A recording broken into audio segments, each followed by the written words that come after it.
Bonjour à toutes et à tous, merci d'être là pour cette table ronde sur les études autochtones et qui sert en quelque sorte de vernissage à une exposition que vous avez peut-être vue donc dans le hall de la bibliothèque. Pour introduire cette table ronde, alors ça va être très informel, on a préparé une sorte de fil conducteur pour évoquer certains sujets, pour vous raconter un peu les études autochtones et surtout l'importance des fonds de documentation sur ce sujet-là. Mais évidemment, si vous avez des questions, on échangera aussi assez librement, de façon informelle, soit sur les sujets qu'on évoquera, soit sur des questions que vous posez. J'ai mis un ordinateur ici, puisqu'il y a quelques personnes qui risquent de se connecter et qui sont à distance. En tout cas, il y a une personne pour le moment qui m'avait demandé le lien. Voilà. Bonjour Tatiana. Oui, pour introduire ce sujet, il se trouve que par hasard, alors pardon, je me présente déjà et on va chacun se présenter en prenant la parole. Donc moi je suis Lionel Larré, je suis professeur en civilisation américaine et en études autochtones ici à Bordeaux-Montaigne. Par hasard la semaine dernière, sur les réseaux sociaux, j'ai interagi avec une personne que je ne connais pas, qui se trouve être l'ancienne conservatrice des Archives nationales de France, et qui faisait pas un tweet, mais un blousque pour dénoncer le licenciement par Trump. Alors, il faut savoir qu'on est dans une époque où on ne peut parler d'aucun sujet sans mentionner Trump, visiblement, donc je mentionne Trump là aujourd'hui. Dénoncer le licenciement par Trump de la responsable des Archives nationales aux États-Unis. Certainement jugé trop woke. Donc évidemment, procédure scandaleuse, etc. Et pour participer un peu à cet échange sur les réseaux sociaux, et puis pour compliquer un peu la question, je lui envoie un article qui était paru il y a quelques mois dans le New York Times, je crois, sur cette personne qui s'appelle Colleen Shogan, et qui avait été accusée d'édulcorer un petit peu une exposition qu'elle avait organisée. Édulcorer une exposition apparemment pour amadouer un petit peu les conservateurs un peu trop vocaux et conservateurs. Et en partie, elle avait édulcoré un épisode très important de l'histoire des États-Unis en relation avec les peuples autochtones, qui est la déportation des peuples autochtones. Donc évidemment, ça c'était aussi en soi problématique. Et donc, je raconte cette anecdote et donc visiblement ça ne l'a pas protégée, cette personne, puisque Trump l'a quand même virée. Mais je raconte cette anecdote pour en fait souligner l'importance essentielle du travail que font les documentalistes, les bibliothécaires, les conservateurs et conservatrices, et notamment nos collègues ici au SCD, au Service commun de documentation de Bordeaux-Montaigne, en construisant, en bâtissant des collections qui servent aux chercheurs, donc que nous sommes en partie. Nous sommes 4 chercheurs et un auteur documentariste qui se présentera également. C'est un travail essentiel et qui, comme on le voit avec l'exemple de Shogan et Trump, peut être politiquement très chargé si on choisit de faire de la politique sur ces sujets-là. Donc c'est un travail important et je profite donc de l'introduction de cette table ronde pour remercier les collègues du SCD qui ont créé cette exposition et qui organisent la table ronde aujourd'hui. Ils sont quelques-uns, mais je vais les citer, puisqu'il y a eu toute une équipe de collègues qui a, d'une façon ou d'une autre, travaillé pour concrétiser cet événement. Donc je tiens à remercier Franck Dutoit, Mariotte Sicard, qui sont tous les deux à l'origine de l'idée de cette exposition. Alice Mauvillain, qui nous permet d'exposer des incunables de Montaigne. Vous avez les essais de Montaigne, une édition du XVIIe siècle et une traduction anglaise dans une des vitrines. Philippe Lémon pour les cartes que vous avez peut-être vues derrière les vitrines. Fouzia Wirini, Julien Baudry, Benjamin Sarcy pour la communication, Gilles Russeil qui s'occupe de l'événementiel dans le SCD, Dominique Sabatier, les moniteurs étudiants qui sont allés chercher dans les magasins tous les ouvrages qui sont exposés. Donc merci à tous ces collègues et à l'ensemble du SCD et notamment aux deux directrices, Hélène Coste et Delphine Coudrin. Voilà. Pour commencer vraiment dans le vif du sujet, on va faire une petite partie sur l'émergence des études autochtones. Alors le titre de l'exposition, de la table ronde, c'est 50 ans d'acquisition documentaire et de recherche à l'université. Les études autochtones, elles ont démarré aux États-Unis. Alors, on se concentre beaucoup sur l'Amérique du Nord et en particulier les États-Unis, parce qu'il se trouve que c'est notre domaine, notre zone de spécialité à tous. Elles ont commencé donc aux États-Unis dans les années 70. Peut-être certainement un peu au Canada, peut-être que Bernadette pourra nous en dire deux mots, puisque Bernadette Riegel-Sellar travaille aussi beaucoup sur le Canada. Et elles ont démarré dans le sillage en fait des mouvements pour les droits civiques. Hein. Vous connaissez beaucoup les mouvements des droits civiques, notamment africains-américains, dans les années 50-60. Et puis il y a eu aussi un mouvement similaire d'organisations amérindiennes, autochtones. Et dans le sillage de ces revendications, il y a eu des événements très très connus, l'occupation d'Alcatraz par le American Indian Movement.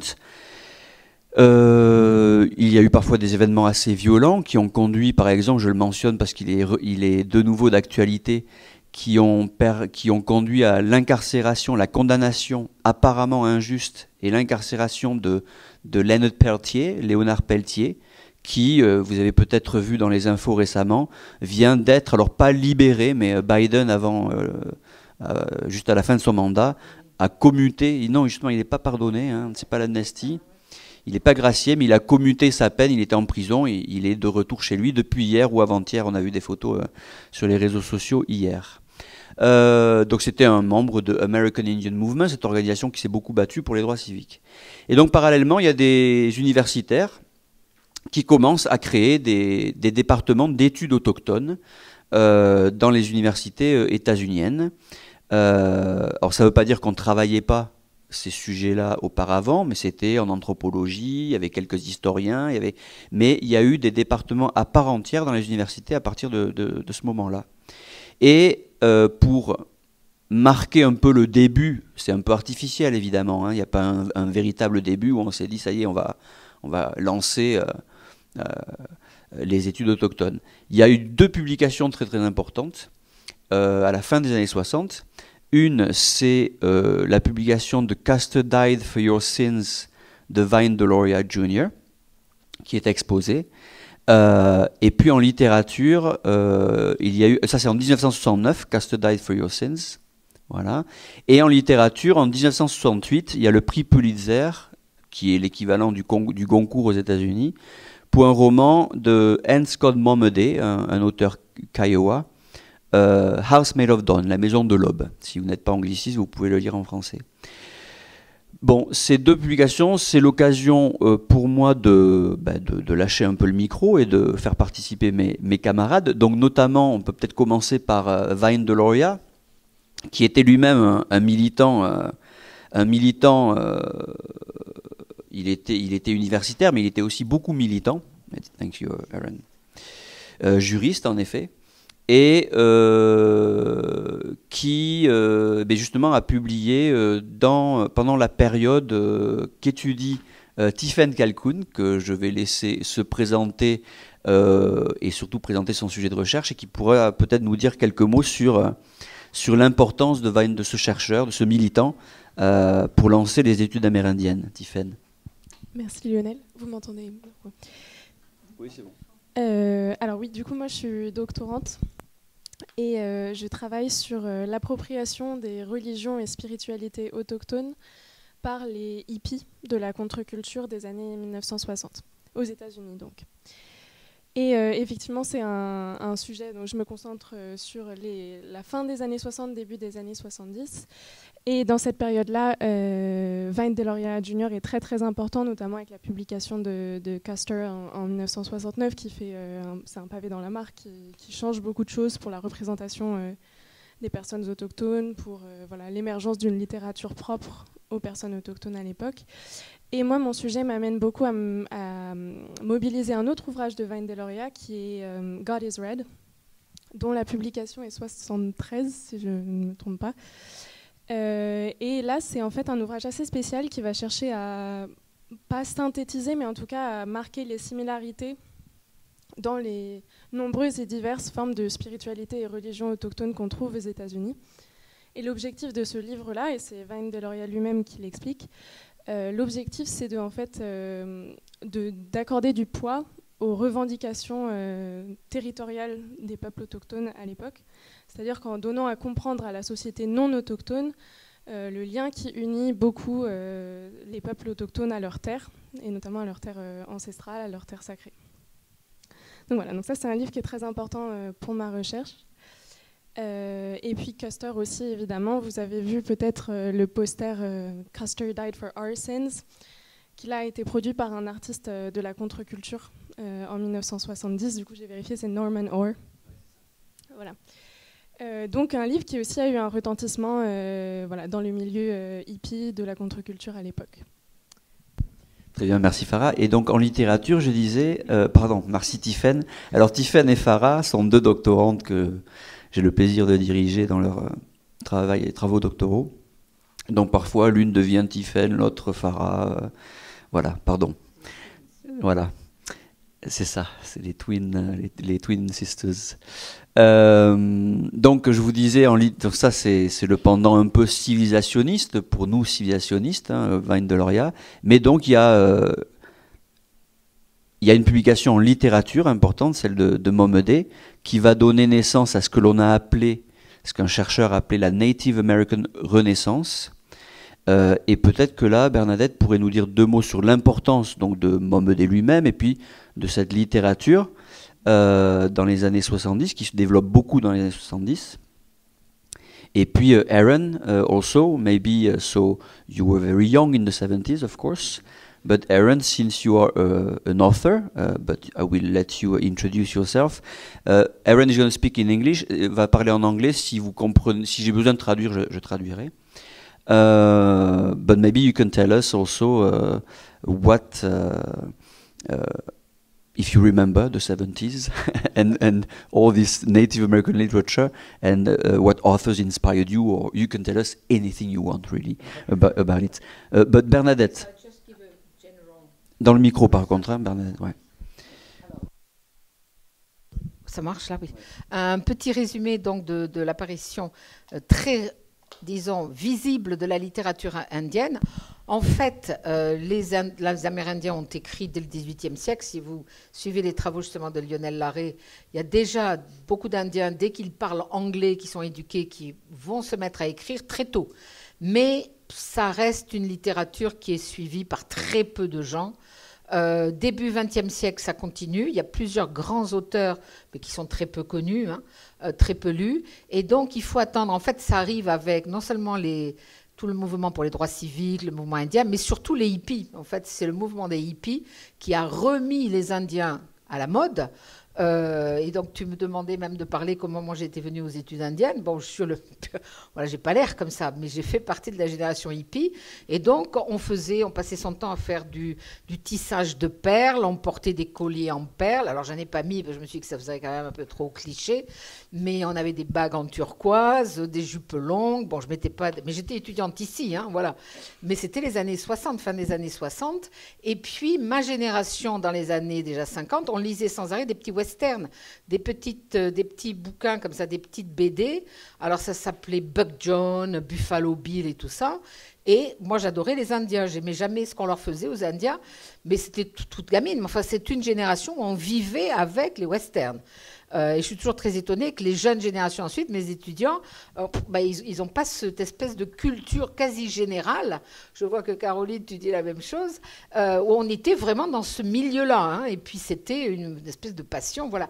Donc, cette littérature, quand Momadé a eu le prix Pulitzer, donc House Made of Dawn, hein, ça c'est mon édition, mais ce n'est pas l'édition originale, hélas, mais tout d'un coup, on s'est dit, ah, mais les Indiens savent écrire. Donc ça a eu un côté un petit peu quand même un peu raciste, qui était, oh là là, il est à Stanford, en plus, il sait écrire en anglais, il écrit des poèmes, mais c'est extraordinaire. Donc voilà, on va lui mettre un Pulitzer, parce que les Indiens savent écrire. En fait, ils ont toujours écrit, simplement, comme ils n'étaient pas à la mode, on ne s'en rendait pas compte. Et à partir de Scott Momadé, on a commencé à se pencher là-dessus. Donc, Momadé a écrit d'autres livres ensuite que j'ai toujours trouvé très artificiels parce que ça fait partie peut-être de ces auteurs qui produisent un livre brillantissime. Enfin, moi, c'est vraiment un des bouquins, j'ai beaucoup lu, un des bouquins que je trouve les plus beaux, toute littérature confondue. Hein. Mais après, j'ai trouvé qu'on sentait que comme il était indien, il fallait qu'il continue à publier des bouquins parce que ça se vendait bien. Puis il était prof en fac, donc il fallait qu'il continue à donner des textes pour ses étudiants. Mais j'ai jamais trouvé l'envol extraordinaire qu'il y a dans ce livre que je vous recommande. La traduction française de La Maison de l'Aube est aussi magnifique. Et ensuite, le deuxième grand auteur de cette période, c'est James Welch. Qui a écrit. Alors moi j'ai acheté le bouquin parce qu'il y avait une tête d'Indien dessus, je ne savais pas de quoi ça parlait. Hein.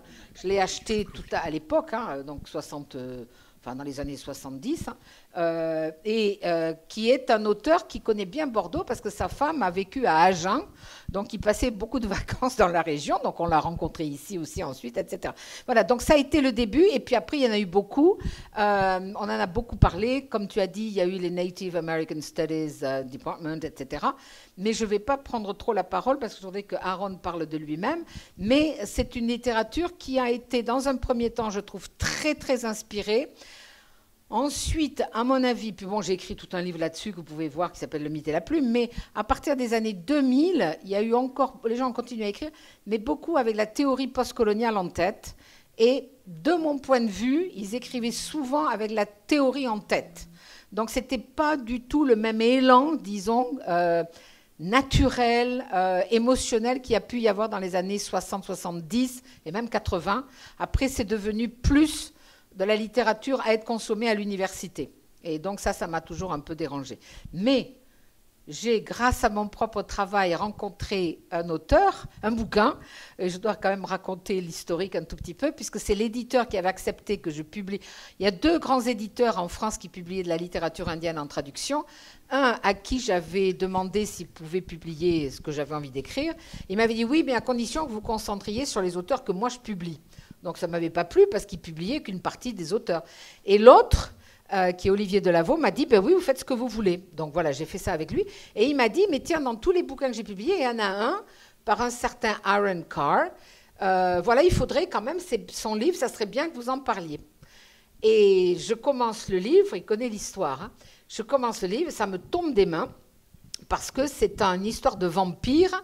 Et là, il y a un méchant vampire avec un nom allemand qui va essayer en fait de sucer le sang d'une petite Navarro. Oh, je me dis non, c'est pas vrai, comme métaphore de la colonisation, c'est un peu too much. Donc le bouquin me tombe des mains, littéralement. L'éditeur me dit alors, j'ai dit j'arrive pas à le lire. Bon, faites un effort. Bon, deuxième fois, je peux pas. Je fais 10 pages de plus, je me dis mais non, c'est pas possible. Non, j'en peux plus. Mais il me dit bon alors, et puis je me dis bon, il faut quand même que je le lise. Et puis j'ai poursuivi et j'ai adoré le livre. Parce qu'en fait, ça n'a rien à voir avec la colonisation. Voilà. Et du coup, Aaron est arrivé à Bordeaux. So now I said how I read the book and how I loved it. Et donc, il est exposé, hein, c'est Eye Killers. Voilà. Voilà. Tueur d'ennemis en français. Hello. Ya'ate. I would like to introduce myself the way Navajo people introduce ourselves. She'e Aaron Carr, Yenishia, Trotsone Nishle, do, no, I'm sorry, I'm a little nervous. Na da yaje, Bashishchin, Shema, Lena Carr Wolye, do Shije Walter Carr Wolye, et do Joye, Arizona, do Puari Laguna, New Mexico, de Nasha. That's a part of the Navajo way we introduce ourselves, and good. And yes, and so part of the, and this is why this is how we usually introduce ourselves to other Navajo people. It gives a place, it gives a name to who our community is, who we're related to both by blood and by clan. And one of the reasons I also wanted to say it today is because there are probably several people who recognize, you know, this introduction because it's a part of our class, and that's why I really think that's important.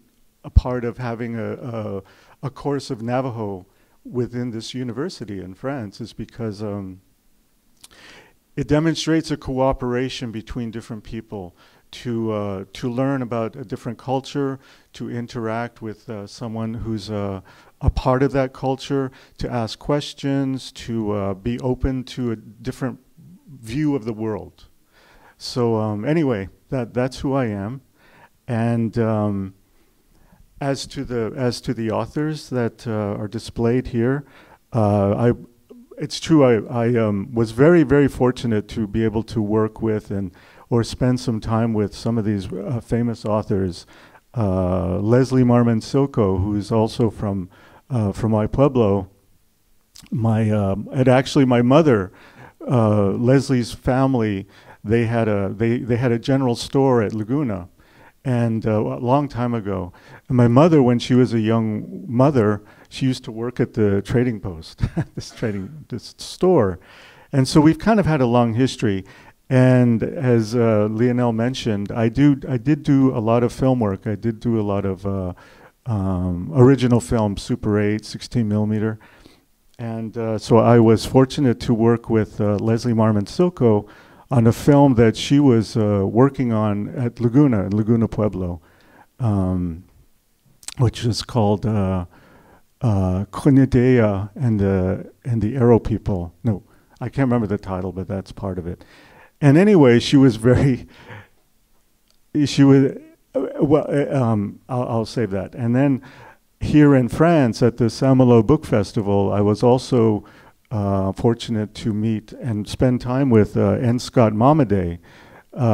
We talked a lot, me and a small group of other Native writers. We were able to really talk with him, and we spent some time. He unfortunately got ill at one point, so we helped him at the hospital. He had to go to the hospital in Saint-Malo.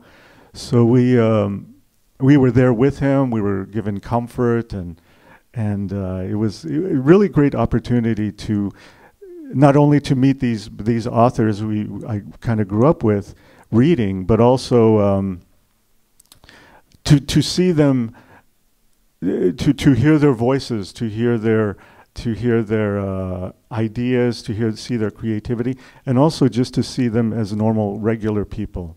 And so I think that's part of this program too, which is we do write from a, in a sense, appropriate the English language or whichever language, and we use it to tell our stories, to tell our point of view, our experiences. But then also, a part of that is realizing that yes, we have 9-to-5 jobs, we go to school, we have these different histories, different families, different connections, but they're all, but when we go home on the weekend, we're still all Native American. And so, anyway, thank you. Thank you, Aaron. Do I need to translate at least the gist of what was said, or everybody understands English? Yeah, okay, great. Ben merci, thank you, Aaron. Aaron a commencé à évoquer les cours de Navarro. Effectivement, on va en parler un petit peu après, parce qu'on va parler aussi des études autochtones en formation. Et effectivement, il y a des cours de Navarro à l'université, et nous sommes 3 élèves ici qui avons compris ce qu'il a dit, donc ça fait plaisir. Et puis, Aaron a aussi mentionné le festival de Saint-Malo, le festival des grands voyageurs, écrivains voyageurs, pardon, dont vous avez peut-être entendu parler, où il a eu l'occasion de venir plusieurs fois. Several times you went to Saint-Malo, hein? Yeah. Exactly. Yeah. Et donc c'est une transition parfaite pour parler du coup de l'arrivée des études autochtones. Et alors on parle pas d'études avec Aaron, mais on parle de véritable littérature, mais un engouement qui gagne la France. Et les études autochtones qui sont donc apparues dans les années 70 aux États-Unis, eh bien arrivent à Bordeaux, grâce à Bernadette. Alors Bernadette ne s'est pas présentée, mais je vais le faire. Bernadette Rigal-Sellars, c'est donc également une professeure en littérature et civilisation américaine, spécialiste des religions, et qui donc était là au début des études autochtones à Bordeaux-Montaigne. Elle a fait partie donc des quelques chercheuses et chercheurs qui ont commencé à s'intéresser à la littérature d'abord, hein, ça a commencé par la littérature, après la civie. Mais je vais te laisser raconter ça, oui. C'était donc au début des années 80, quoi. Et donc Bernadette, avec ses quelques autres chercheurs, est également à l'origine du coup du fonds que nos collègues ont constitué dans cette bibliothèque, et dont une partie donc est exposée. Et donc Bernadette, voilà, si tu pouvais nous raconter un petit peu comment, prends ce micro, comment tout ça a démarré à Bordeaux-Montaigne. Et alors on insiste sur, on fait un petit cocorico de Bordeaux-Montaigne, parce que à l'époque, on était peut-être la seule université à étudier cette littérature-là en France. Donc raconte-nous un petit peu comment ça a démarré. C'est bien, tu l'as précisé au début, on a été les seuls au niveau universitaire, hors anthropologie, puisque évidemment l'anthropologie, Lévi-Strauss et tout ça, Collège de France, évidemment, on connaissait tout sur les Indiens. Mais j'ai toujours dit, sauf si on me prouve le contraire, que notre fonds amérindien à la bibliothèque est le plus riche après celui du Collège de France, par exemple, et de ses écoles spécialisées dans l'anthropologie. Alors, moi, j'ai suivi, en fait, les pistes ouvertes par nos collègues M. Béranger, M. Casmajou, que tu as peut-être connus quand même, qui ont pris leur retraite dans les années 90, mais qui étaient les fondateurs des études américanistes en France, avec 2 ou 3 autres personnes à Paris, un petit peu à Aix, un petit peu à Toulouse, mais surtout à Bordeaux, où les études américanistes, donc généralistes américaines, pas simplement indiennes, ont commencé dans les années 60. Et moi, quand j'ai commencé à être étudiante ici, après 68, on étudiait les études américanistes à égalité avec les études britannistes, qui était la seule université en France à faire ça, puisque d'habitude, c'était plutôt le britannique qui était privilégié. Et dans ces cours-là, il y avait les cours déjà qui portaient sur la conquête de l'Ouest, donc les Indiens, etc., y compris sur le Canada. Sur le Canada, il y a eu un cours pendant très longtemps sur les communautés autochtones, etc. Et moi, j'ai commencé en fait par le biais de la religion, parce que on avait évidemment, comme je l'ai dit tout à l'heure, cette espèce de culture générale de fascination pour l'Ouest américain, mais au point de vue universitaire, j'ai commencé, j'avais trouvé là aussi un bouquin, soit en Californie, puisque j'avais fait partie des échanges Bordeaux-Californie. Alors évidemment, j'achetais tout, dès qu'il y avait une tête d'Indien, j'achetais. Et donc quand j'achetais, je ne savais pas forcément ce que j'achetais. Mais il se trouve que c'est l'autobiographie la plus célèbre par les Amérindiens, qui s'appelle Black Elk Speaks, donc Élan Noir parle, parce que ça a été traduit aussi, et qui m'a fascinée. Donc j'avais lu ça, et dans ces groupes, dans ces études américanistes, les 2 grands fondateurs des études américaines avaient monté un centre de recherche. Et il faut savoir que ce qui maintenant nous paraît tout à fait banal, c'est-à-dire d'avoir des centres de recherche, des équipes d'accueil, c'est très récent. Ça existe depuis à peu près les années 70. C'est-à-dire des chercheurs se réunissent tous les ans, produisent des communications, travaillent ensemble sur des thématiques communes. C'est assez récent. Et donc ici, les collègues avaient monté, donc c'était mes professeurs, avaient monté les études, le centre de recherche sur l'Amérique anglophone, donc ça faisait Canada anglophone et États-Unis, et on a eu un thème sur les religions. Et moi, à ce moment-là, j'avais déjà prévu j'avais pas encore commencé ma thèse, mais de travailler sur les religions, mais pas forcément les religions indiennes. Et je prends ce bouquin, et une année, le thème portait sur religion et groupe ethnique. Donc je me dis, je vais parler de ça. Et c'est comme ça que je suis tombée dans l'étude véritablement universitaire, si vous voulez, de la culture indienne. Puisque en lisant ce livre, on le comprend que si on connaît l'histoire des Lakota, si on commence à travailler leur religion, leur spiritualité, sinon on n'y comprend rien. D'ailleurs, ma première remarque avait été stupide et je pense que j'ai payé pendant 50 ans pour me faire pardonner. C'est-à-dire que je me suis dit, oh là là, cette vision qu'il a, c'est excessivement facile à comprendre. Hein. Il y a la route rouge qu'il faut suivre, la route blanche qui n'est pas bonne, etc. Donc je m'étais dit, c'est très facile à comprendre. Et puis plus j'ai creusé, plus je me suis rendu compte que c'était en fait excessivement difficile à comprendre. Donc 50 ans après, je suis toujours en train d'essayer de chercher. Donc, on a travaillé là-dessus, on travaillait sur la religion. Moi, j'avais travaillé donc sur la religion indienne. Et puis, on était associé avec le CNRS, qui est le Centre national de la recherche scientifique, qui, au bout de l'évaluation des 3 ans, a dit « Oh, mais attendez, vous n'avez pas le droit d'étudier la religion parce que vous n'êtes ni historien, ni sociologue, ni anthropologue. Vous êtes des littéraires et des linguistes. » Et donc, si vous voulez continuer à avoir de l'argent pour financer vos études, vous faites ce pourquoi vous êtes censé être formé. Donc, ça veut dire exit religion entre littérature. Et donc, encore une fois, M. Béranger me dit, Bernadette, puisque vous aimez la littérature, vous aimez travailler sur la religion, il faudrait étudier une littérature qui est éminemment marquée par la spiritualité, qui est la littérature indienne, qui commençait à être étudiée. Donc là, on est fin des années 70, donc Mohammedé est sorti, commence à être célèbre, et c'est comme ça que j'ai commencé à travailler sur la littérature indienne, et mon premier travail avait été sur ce livre, Winter in the Blood. Et à partir de là, on ne peut pas comprendre la littérature si on ne connaît pas l'histoire culturelle, si on ne connaît pas les traités, si on ne connaît pas en fait tout ce qui s'est passé pour les Amérindiens. Sinon, on peut comprendre le texte au premier degré, mais bon, c'est comme comprendre, je ne sais pas moi, un bouquin français ou japonais au premier degré sans rien savoir de l'histoire qu'il y a derrière. Voilà, et c'est comme ça qu'on a commencé. Mais je dois encore une fois répéter que c'était M. Béranger et M. Casmajou qui avaient commencé à constituer ce fonds historique très intéressant, qui était d'ailleurs à la Maison des sciences de l'homme à l'origine. C'est là que le centre de recherche était basé. Et après, moi, j'ai fait beaucoup de commandes, etc. Puis après, j'ai eu des disciples qui ont continué, dont évidemment M. Larrey. Voilà. Mais c'est une espèce de tradition vraiment à Bordeaux, en dehors de l'anthropologie pure qui est à la Victoire, qui a un petit musée, etc. etc. Et c'est vrai qu'on a été les pionniers en France à faire ça. Voilà. Alors justement, Bernadette, tu as commencé à évoquer un sujet qui est la pluridisciplinarité. Tu as montré Black Elk Speaks, qui est effectivement, dont je pense Tiffaine pourrait parler, puisque son sujet, ça a été un bouquin, je pense, très lu par les hippies, mais tu pourras me détromper. Et puis donc l'anthropologie, l'histoire évidemment, et donc c'est une recherche, les études autochtones, c'est un terme vague évidemment, qu'on peut approcher de plein de disciplines différentes, la littérature, l'histoire, l'anthropologie, la sociologie, et c'est vrai que nous autres civilisationnistes, alors on peut pas se dire historien, on est civilisationnistes, la particularité de cette discipline de la civilisation américaine, c'est que ça nous amène à travailler effectivement dans plusieurs disciplines. C'est parfois compliqué parce qu'on n'est pas spécialiste de toutes ces disciplines, mais peut-être que Farah et Tiffaine pourraient nous expliquer comment dans leurs travaux de recherche, justement, parce qu'elles ont 2 sujets qui les amènent nécessairement à aller chercher d'autres disciplines que les études anglophones. Voilà. Peut-être que vous pouvez nous expliquer un petit peu comment vous approchez ces disciplines, quelles disciplines vous approchez et pourquoi. Farah, tu prends la parole pour la première fois, tu vas nous dire 2 mots de ton sujet et l'importance du coup peut-être d'avoir des fonds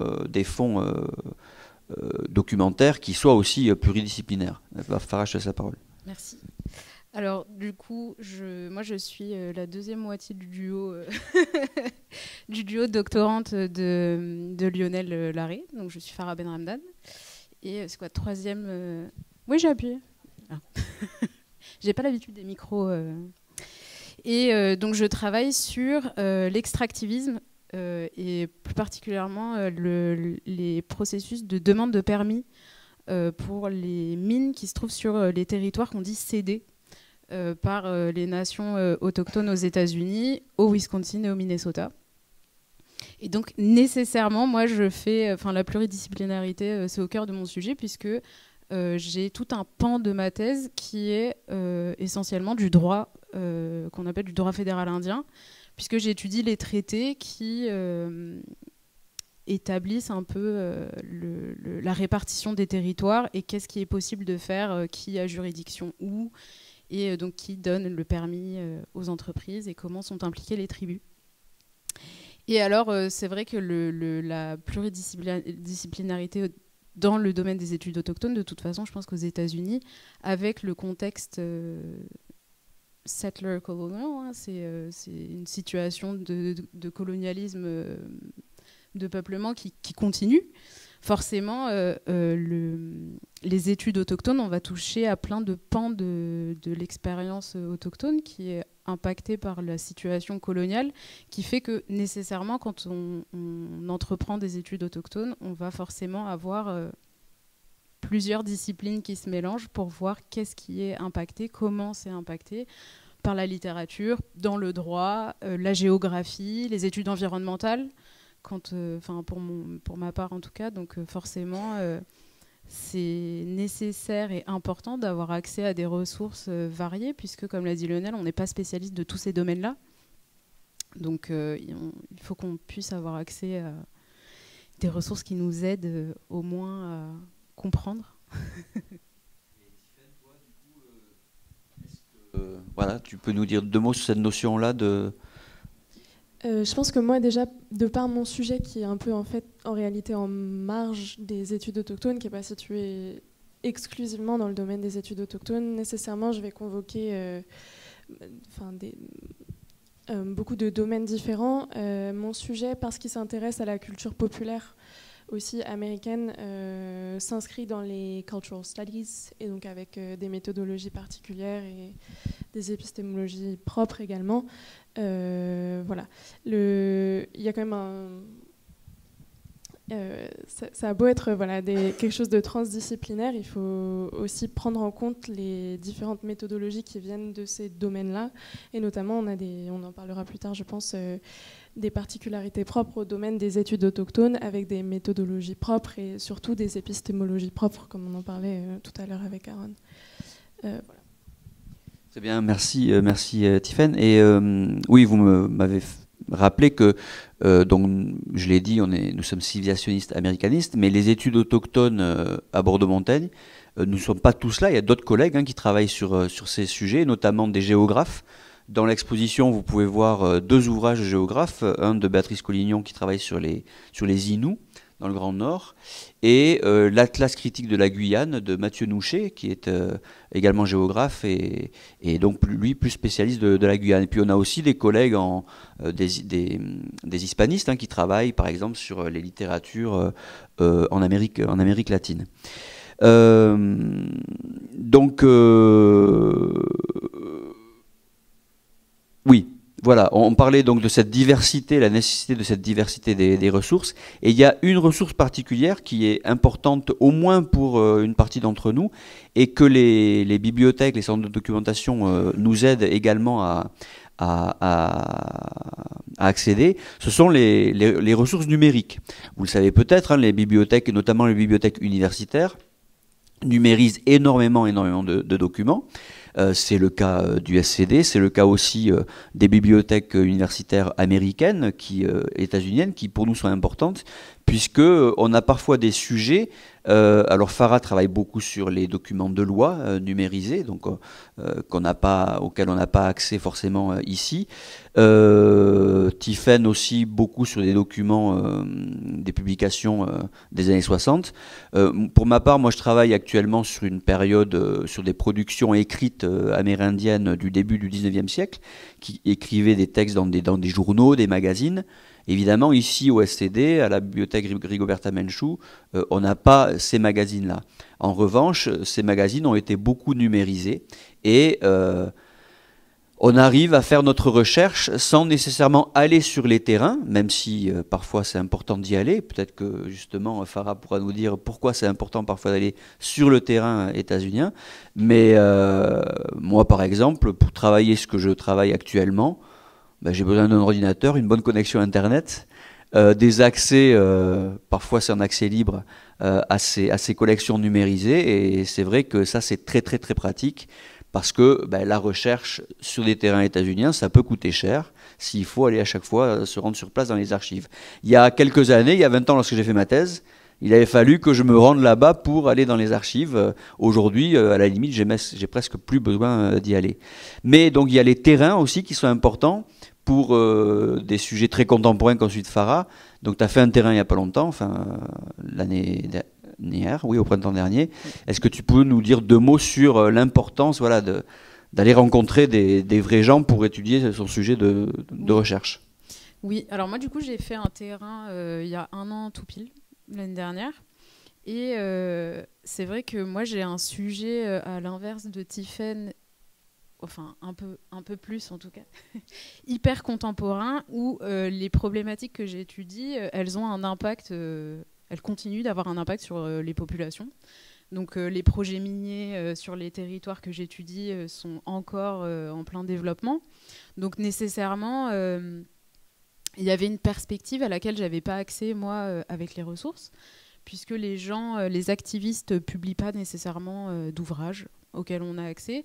Et c'était important d'aller discuter en fait, avec les organisations qui sont sur le terrain et qui s'organisent en fait, pour participer, ou en tout cas faire entendre les voix autochtones dans la résistance environnementale et dans l'activisme. Et c'est vrai que ça, c'est le plus difficile en étant aussi loin, ou en étant en tout cas en France, c'est parfois d'avoir accès. Alors on peut contourner, on peut toujours organiser des Zooms et des Skype et échanger par mail, mais c'est vrai que en tout cas, en y allant, il y a une dimension moi, à laquelle je n'avais pas forcément pensé, c'est que j'ai été par exemple dans une organisation qui s'appelle Great Lakes Indian Fish and Wildlife Commission, qui est une organisation intertribale et interétatique qui gère les ressources entre 3 États d'une seule nation Ojibwe. Et les personnes qui travaillent dans l'organisation, qui est sur une réserve, sont principalement des chercheurs autochtones et pluridisciplinaires aussi, avec des biologistes, enfin, un peu de tout, des juristes. Et en fait, c'était très important pour eux quand ils ont appris que quelqu'un aussi loin travaillait sur la nation et sur les problématiques auxquelles ils sont confrontés, d'établir un lien, en fait, de savoir qui j'étais et en fait d'avoir un échange sur qui j'étais moi, ma culture, pourquoi je m'intéressais au sujet, et en fait d'établir une connexion avec des gens de personne à personne, en fait, un peu plus personnel que simplement échanger par mail en leur demandant les ressources et d'avoir accès à certaines archives de leur organisation. Et ça permet parfois d'en savoir encore plus, finalement, parce qu'ils sont beaucoup plus ouverts à échanger, à partager avec nous en tant que chercheurs. Ouais, Tiffaine, vas-y. Si je peux rajouter quelque chose, c'est aussi que je pense que aussi le face-à-face, ça permet de mieux prendre conscience des enjeux de souveraineté culturelle et de mieux respecter en réalité, ou en tout cas d'avoir plus en tête l'importance des représentations des nations autochtones auxquelles nous, en tant que chercheurs, on participe, surtout dans nos domaines d'études. Donc par exemple, moi j'ai pu échanger avec la nation Hopi. Quand j'ai demandé en fait, il faut établir des accords d'éthique avec certaines nations qui ont beaucoup historiquement été représentées par des chercheurs non autochtones et qui, du coup, pour établir leur souveraineté culturelle sur leur histoire, sur leur culture, demandent à ce que les chercheurs signent ces accords-là, donc pour préciser la façon dont on va approcher, par exemple, si on fait des entretiens, est-ce que la nation peut en tirer un bénéfice? Est-ce qu'il y aura au contraire un malus dans ce qui sera produit? Voilà. Donc je pense aussi que alors pour le coup, on peut faire des terrains virtuels en Zoom ou par mail, effectivement, on y perd quelque chose, mais ça reste toujours très important d'avoir bien en tête que voilà. Bon, moi, je travaille particulièrement sur les notions de représentation, mais en tant que chercheurs et chercheuses, on participe aussi à propager ou à corriger ou à initier certaines conceptions de certaines nations autochtones et de leur culture. Voilà. Je peux rajouter quelque chose, je trouve, enfin ça fait longtemps que maintenant que j'étudie les États-Unis, il n'y a vraiment que sur le terrain qu'on comprend vraiment les choses. On peut faire tout ce qu'on veut en ligne, etc. Si vous n'avez pas le contact avec le vrai terrain et les gens, tout ce que vous racontez est artificiel. Donc il faut savoir ça. Moi, même en littérature, quand vous étudiez de la littérature, ça restera à un niveau assez superficiel si vous ne connaissez pas la terre qui a produit cette littérature. Et tous les bouquins que j'ai étudiés, je suis allée sur place. Alors, évidemment, c'est aussi au niveau de la représentation, etc. Mais voir le terrain, voir les lumières, voir la pauvreté de ceci ou la richesse de cela, etc., etc., ça vous permet de vraiment comprendre la littérature elle-même. Et surtout de rencontrer les auteurs ou des gens qui ne sont absolument pas auteurs. Mais il ne faut pas croire qu'on peut arriver à comprendre une culture, quelle qu'elle soit d'ailleurs, hein. Ça peut être aussi bien la culture des Blancs américains et tout ça, sans y aller et passer du temps avec eux. Hein. Alors, oui, pardon, vas-y, Aaron. Also, there can also be, I think, if I'm following the conversation, sometimes it's important when you're talking about the kind of subjects that you're working with. It can the information can flow a lot more easy, but when my experience when I worked with a public health organization, a nonprofit, and we needed to get some vital statistics from these various Native American communities, and it was very easy to talk to the young people. Because they were willing to talk, they really wanted to talk about themselves. But many times we were stopped by the tribal governments themselves because sometimes when you're talking with individuals and they reference community members, especially in terms of mental health or just general health statistics, then it becomes a little more complicated. In fact, the Navajo Nation, we have something called the Institutional Review Board, which is it's a panel of Navajo health specialists, government officials that interview potential researchers, potential people who want information, because there's been so many people who've done research that have warped or distorted the facts and or caused a lot of problems in the community. So when you're dealing with these particular communities, especially say Pueblo community, which is more strict, which is more self-contained, then it can be very complicated. Ben on va directement en fait dans la troisième partie de notre conversation avec ces sujets-là, parce qu'on a parlé des terrains et on voulait aussi dire deux mots sur le positionnement du chercheur non autochtone en études autochtones, puisque donc bon, on a un auteur, mais on a 4 chercheuses et chercheurs qui sont non autochtones qui travaillent sur ces sujets-là. Aaron a commencé à expliquer effectivement que du coup quand on fait une recherche, il est important d'aller parler notamment à ce board, et puis Tiffaine mentionnait un peu la même chose chez les Hopi. À la fin des années 90, il y a eu, je fais une petite introduction sur ce sujet avant de relaisser la parole, il y a eu un début de polémique en fait sur cette question du positionnement du chercheur. Et j'en parle parce que c'est une question que l'on nous pose parfois en colloque, n'est-ce pas Farah? Qui êtes-vous pour étudier ces sujets-là? Voilà. À la fin des années 90, il y a un auteur notamment, il y a plusieurs auteurs, Robert Warrior, Elizabeth Cooklin, tout ça ce sont des universitaires autochtones, et Craig Womack, je mentionne en particulier Craig Womack parce que Red on Red, son bouquin est exposé, qui commence à dire que voilà, une perspective autochtone sur la littérature autochtone, par exemple, eh bien, ça apporte autre chose qu'une perspective non autochtone. Ils ont introduit des notions telles que le nationalisme littéraire, le séparatisme littéraire, et il y a eu une polémique parce que ça a été parfois mal compris, en fait, ce sujet-là.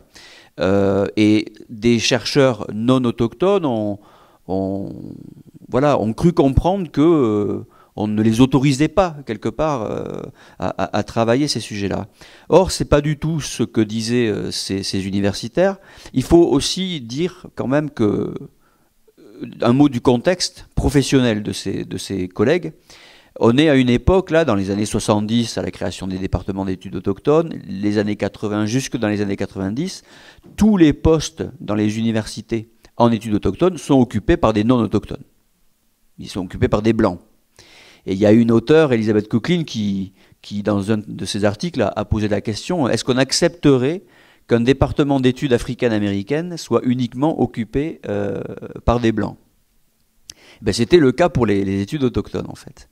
Donc il y avait un enjeu professionnel aussi pour les collègues autochtones à se réemparer un peu du champ. Mais donc ça a parfois été compris comme une attitude un peu exclusive, et en fait ce que ces chercheurs cherchaient à faire, et Tiffaine a dit le mot tout à l'heure, c'est à mettre en avant d'autres épistémologies, d'autres façons de comprendre, par exemple, la littérature autochtone. Alors, je prends l'exemple de Craig Womack. Il écrit son bouquin, c'est un chercheur en littérature. Il fait une analyse de la littérature Creek, Muskogee. Il est lui-même en partie Cherokee, en partie Muskogee.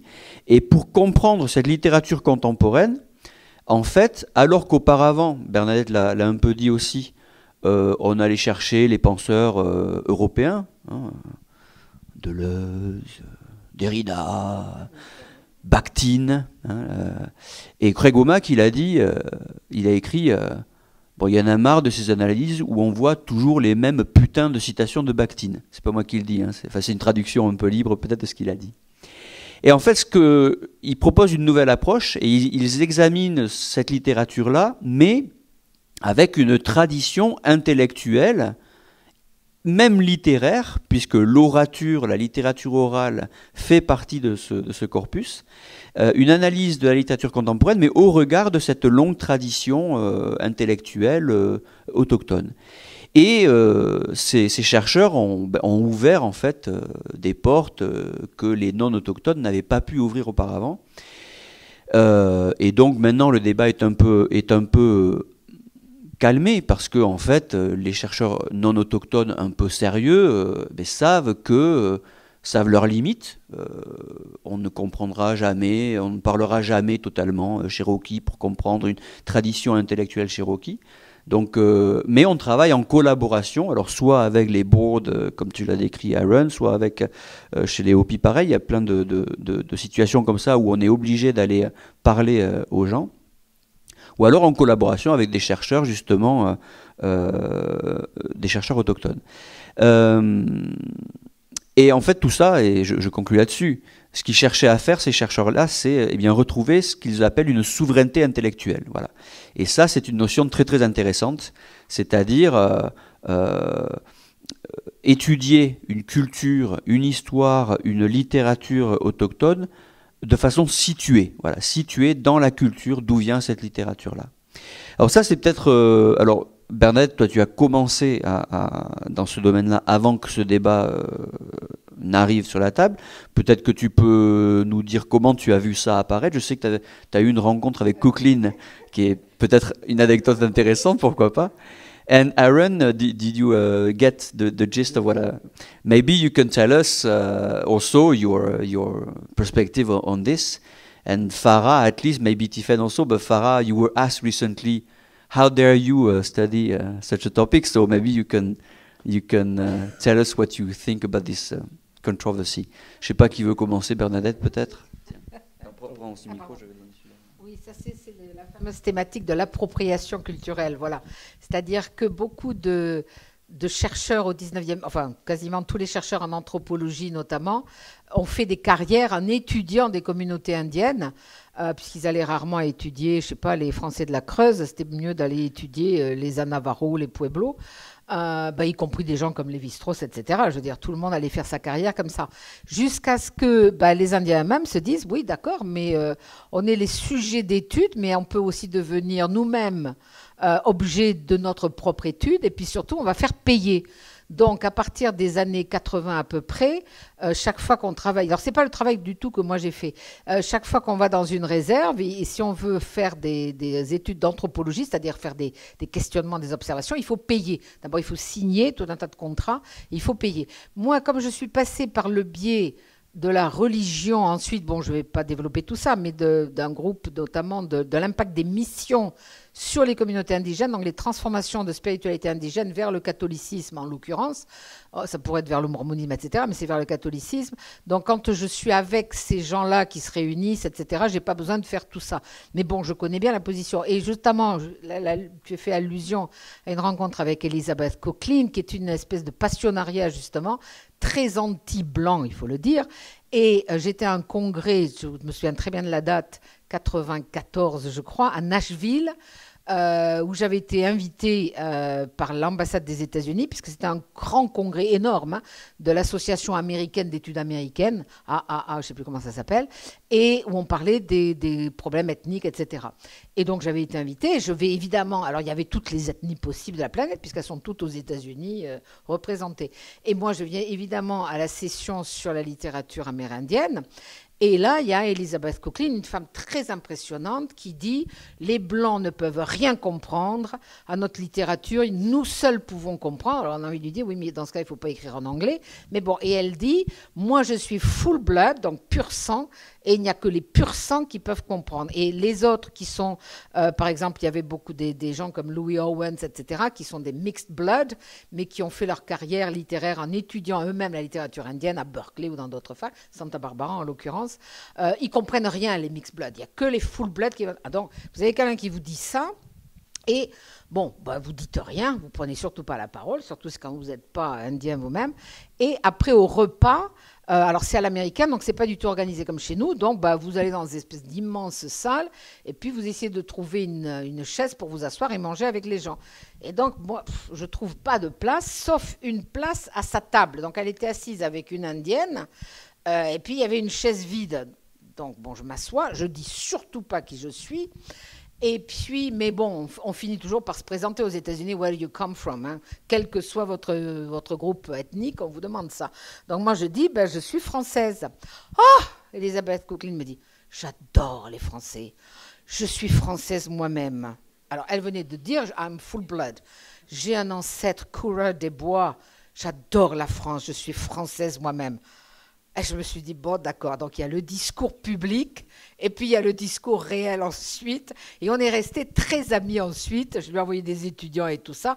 Elle n'a jamais trouvé à redire au fait que moi, blanche française, je pouvais étudier sa littérature. Donc il y a une position, une posture, comme on dit maintenant, publique, et puis après il y a la réalité. De même, une autre qui était pour la Goon Allen, où j'étais à des colloques avec elle, qui nous sort publiquement comme ça, I have an Indian car. Alors, je lui dis, ah bon, c'est quoi un Indian car? It's a car. Alors, c'est une voiture dans laquelle vous laissez tomber votre verre, vos mégots et tout ça. Oh, je dis, j'en connais beaucoup de voitures indiennes, moi. Mais elle avait une Volvo quand même, hein, qui est la voiture des intellos dans les facs américaines. Donc, vous avez vraiment deux côtés. En général, ces gens-là adorent venir en Europe parce qu'ils se sentent à l'aise, ils savent qu'on les adore, et il n'y a pas la pression colonialiste qu'il peut y avoir aux États-Unis. Mais il faut toujours faire attention à décoder le discours public et voir le discours amitié ensuite. Pardon.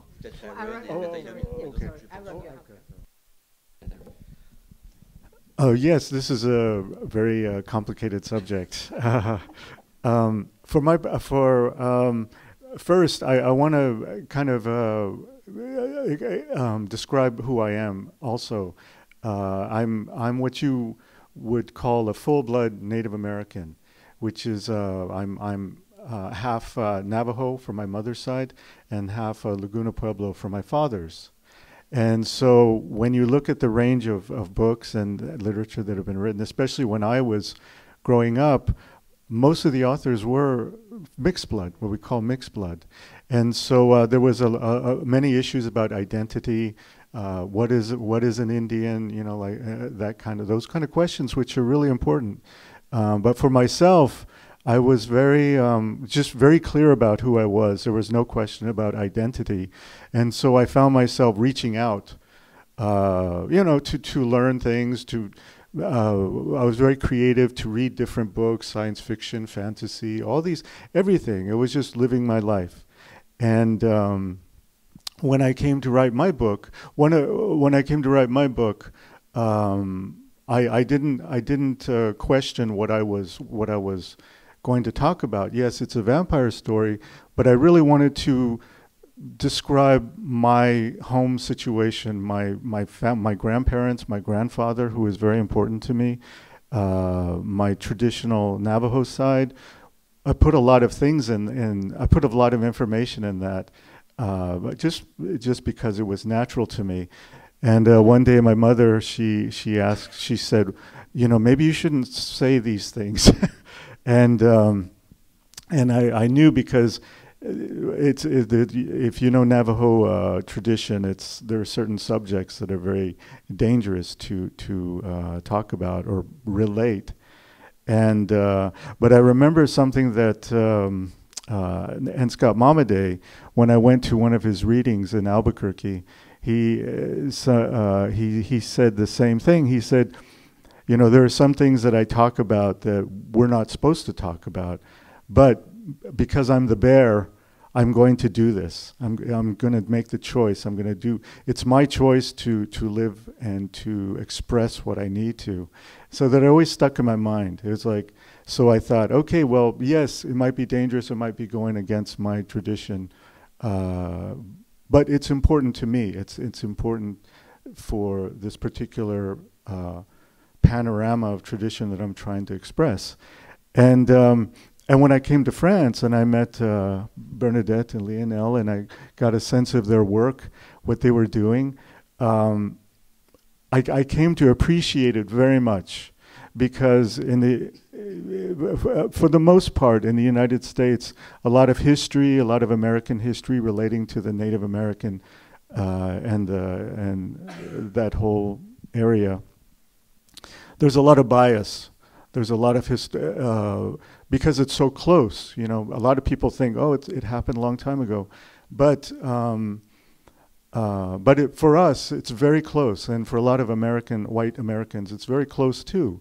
These wars, these kind of situations, they affected families, and so there's a lot of bias, which is understandable. And when I came here, when I read, understand French researchers,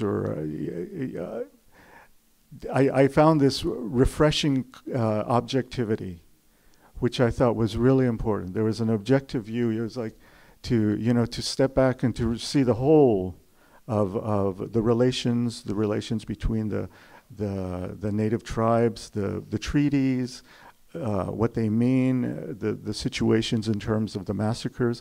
All this was really very clear, and that was something that I really appreciated, because I felt it gave me a sense that Native people, despite all the violence and the tragedy that happened, I realized when I was reading all this, the relations between other colonized people, other indigenous people, even other French people or Europeans who'd gone through the same kind of history.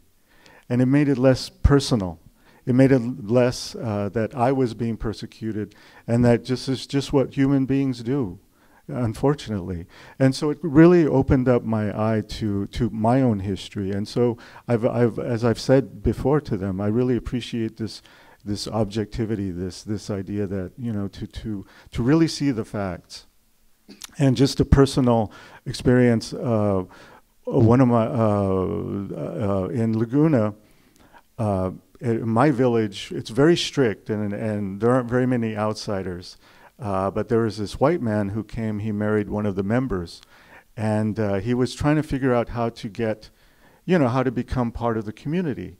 So he asked me, how can I not be such a foreigner? How can I, not become a member, but really just so I'm part of the community? And I said, just take your time, take a year, and don't say anything. Just go to the meetings, go to the community meetings, just sit in the back and just listen. And And a year later, he said, he came to me very excited. He said, "You were right. I didn't say anything. I didn't speak. But now I'm helping. They're asking my help. They're telling me things. And so anyway, so just so whoever wants to research Native American history or whatever, just know that it's important. You're going to come across people who are going to be upset and you know, like that. But if you're just there, if you're a presence, if you're interested, people will come to talk to you. That could be a metaphor for the field in itself, the story you just told.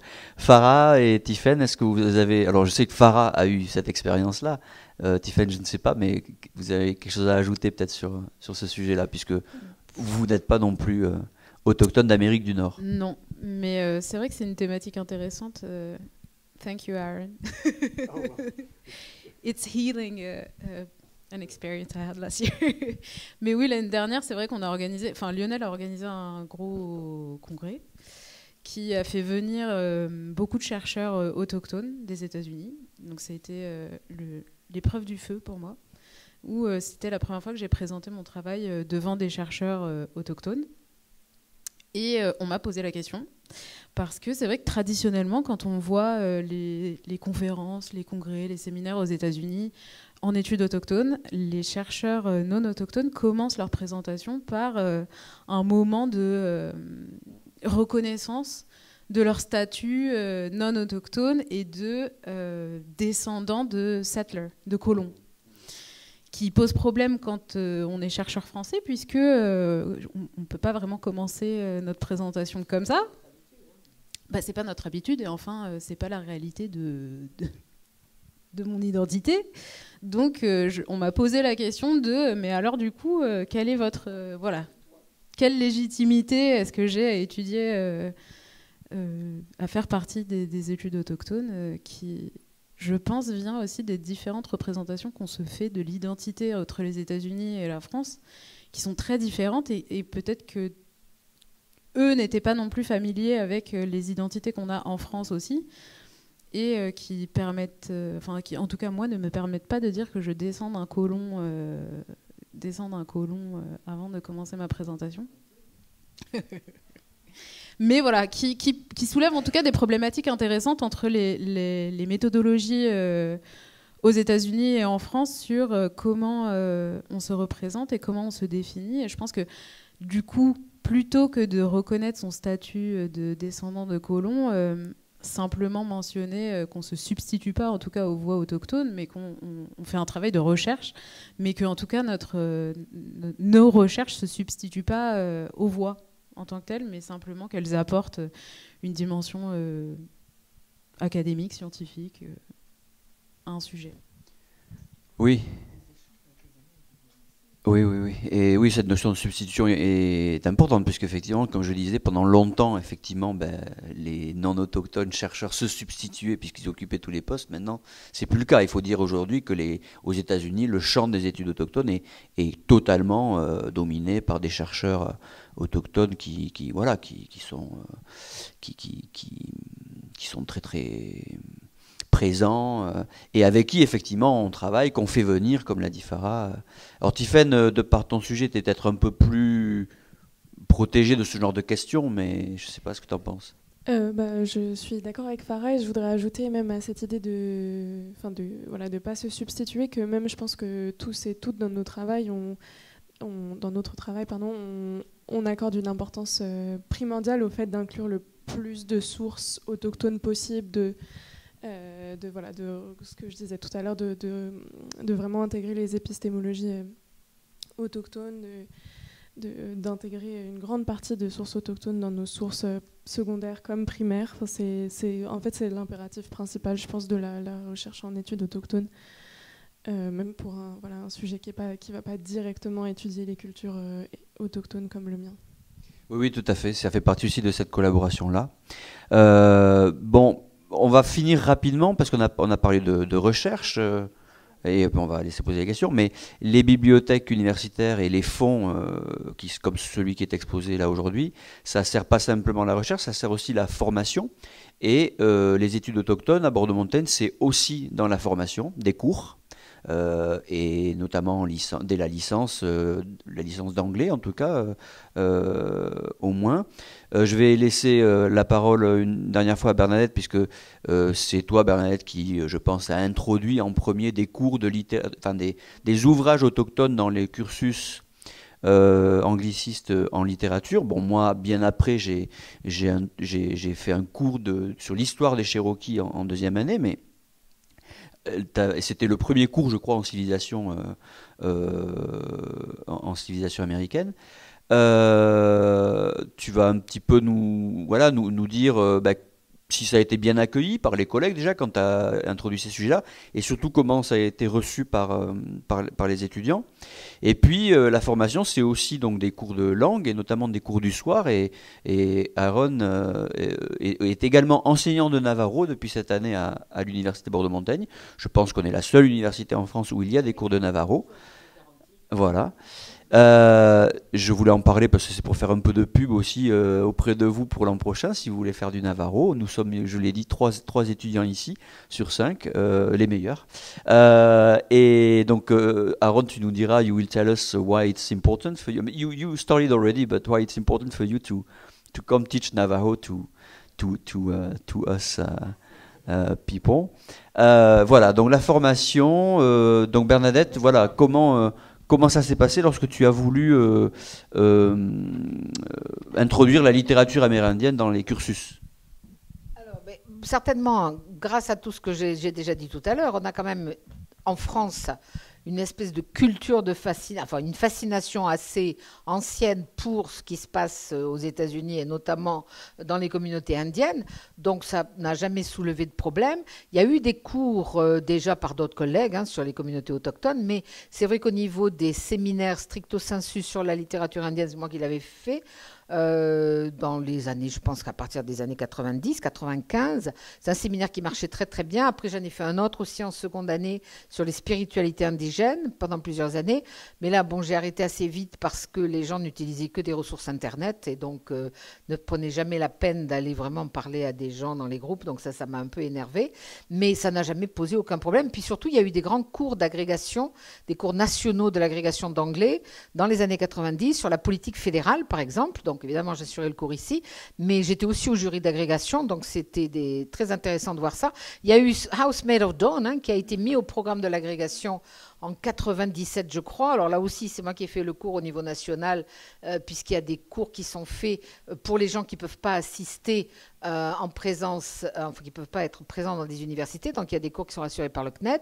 Donc j'avais fait le cours sur House Made of Dawn, puisqu'évidemment, il fallait avoir un gros bagage de connaissances culturelles pour pouvoir expliquer le livre, mais les gens écrivaient après pour remercier, ils étaient enchantés, quoi, parce que non, en général, ça se passe excessivement bien en France, d'où le plaisir des écrivains ou même des spécialistes de civilisation, d'histoire amérindienne, des Indiens même qui viennent et qui sont accueillis vraiment à bras ouverts. Donc il n'y a pas du tout cette espèce de hargne quand ils viennent ici vis-à-vis d'eux et d'eux vis-à-vis d'un public qui serait pas du tout autochtones, ils se sentent très à l'aise et ils aiment beaucoup. Oui. Donc, moi, j'ai jamais rencontré le moindre obstacle quand j'ai voulu mettre une étude au programme. J'ai mis Winter in the Blood au programme de deuxième année, un short literature. Les étudiants ont adoré, y compris les collègues qui assuraient les TD, qui ont vraiment aimé beaucoup ça, voilà. Où j'explique tout l'arrière-plan culturel, sinon on ne comprend pas le livre. Tu as mentionné Momedé à l'agrégation. J'ai oublié de dire que actuellement, depuis l'an dernier, à l'agrégation de littérature comparée, il y a Joy Harjo, qui est une grande poète Muskogee, qui est la poète laureate, voilà.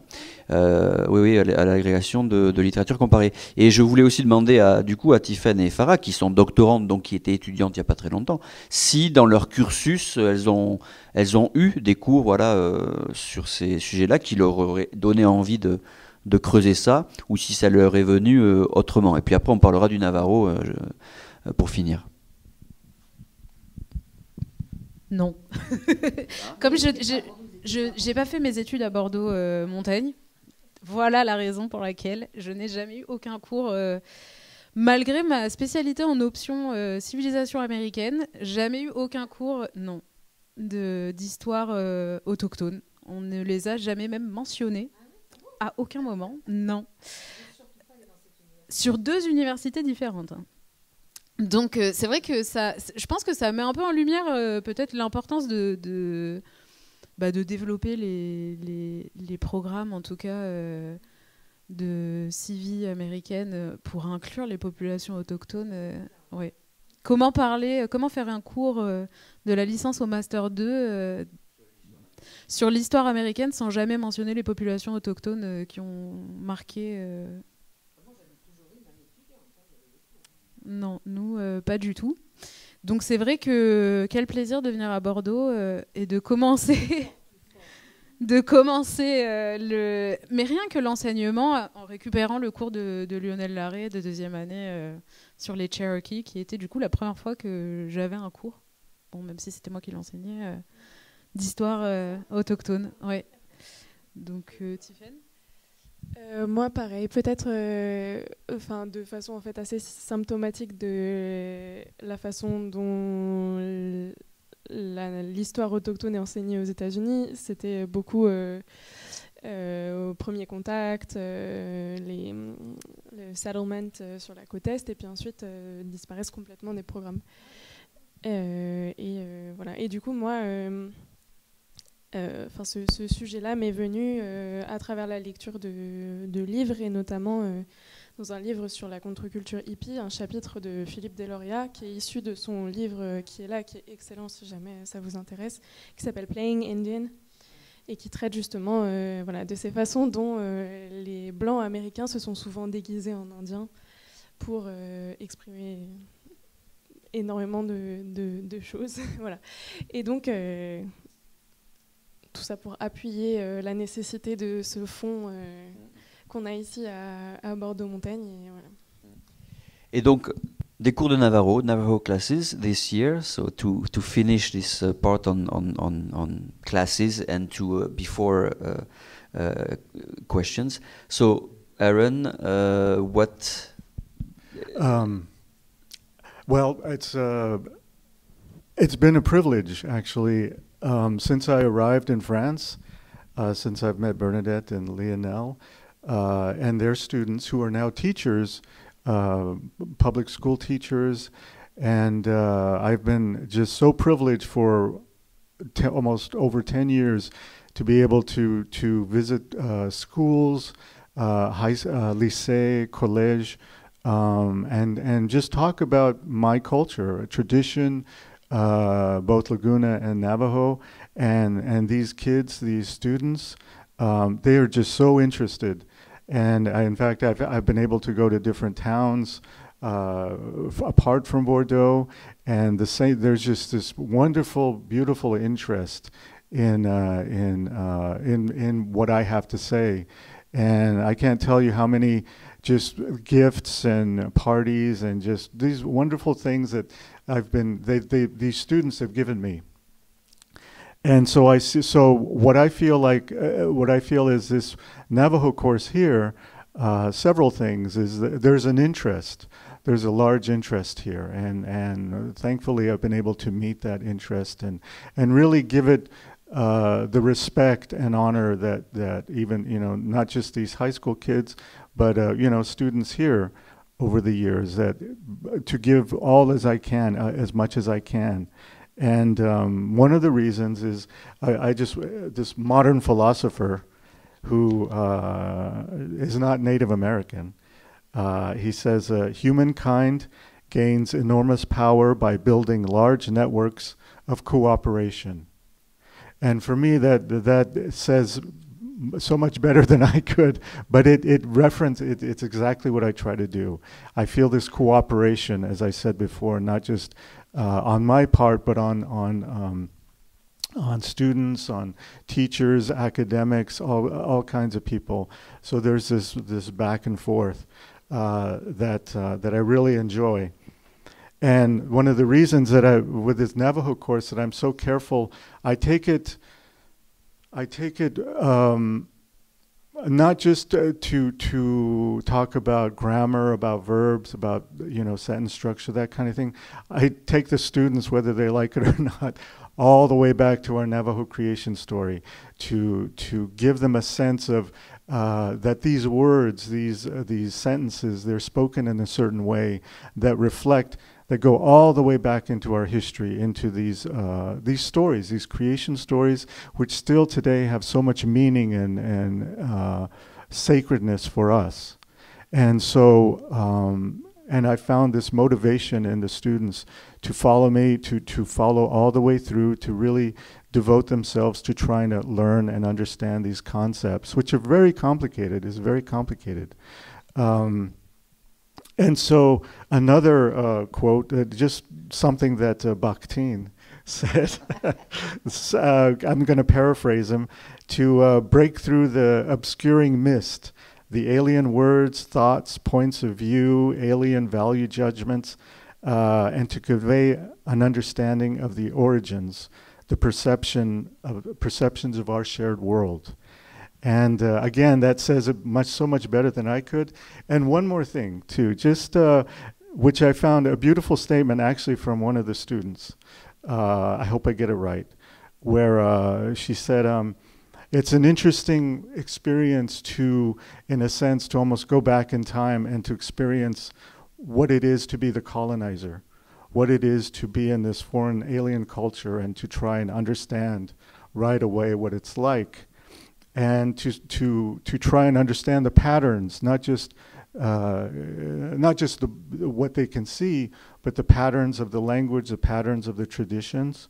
And lastly, to rebuild the connection, try and rebuild this connection, not just with the past, but with the self as descendants of the colonizer. And so in that sense, to cooperate both with the past and the present.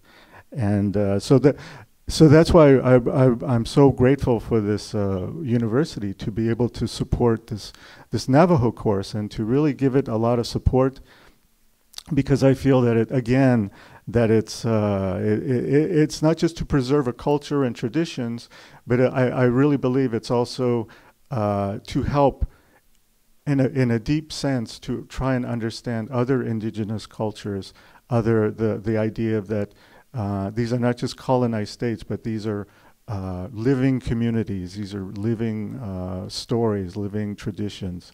And so I'm grateful for that. Aaron. Bon, voilà, ça fait plus d'une heure que l'on bavarde. J'espère que tout, ou à peu près, vous a intéressé et a peut-être suscité des questions chez vous. Donc voilà, je vous donne enfin la parole. Je vous demanderai juste, je vais vous l'apporter de près dans le micro pour que ça passe bien à l'enregistrement. Voilà, est-ce que vous avez des questions à poser, générales ou spécifiquement sur des sujets qu'on a évoqués? Oui.